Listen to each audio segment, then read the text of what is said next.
ভাই, একটু থামুন। আপনি কি জানেন এই দুনিয়ার সবচেয়ে নিশ্চিত ঘটনা কি?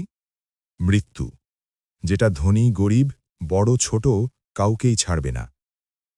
আল্লাহ তাআলা বলেন, প্রত্যেক প্রাণীকেই মৃত্যুর স্বাদ গ্রহণ করতে হবে। মৃত্যুর সাথে সাথেই শুরু হবে আমাদের বারজাখী জীবন, আর সেই জীবনের প্রথম দরজা হল কবর।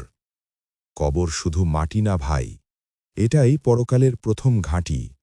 যে ব্যক্তি দুনিয়াতে ভালো আমল করেছে, আল্লাহর আদেশ মেনে জীবন চালিয়েছে, কবর হবে তার জন্য শান্তির ঘর, নূর আর আরামের জায়গা। নবী করিম সাল্লাল্লাহু আলাইহি ওয়াসাল্লাম ইরশাদ করেছেন, কবর হল পরকালের প্রথম ঘাঁটি। যদি কেউ কবর থেকে মুক্তি পায়, তাহলে পরবর্তী সব ঘাঁটি তার জন্য সহজ হবে।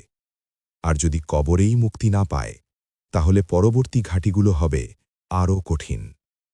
ইবনে মাজা, হাদিস নং 4267। হাসান।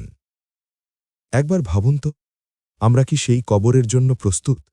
আমাদের সালাত, আমল, তওবা সব কি ঠিক আছে?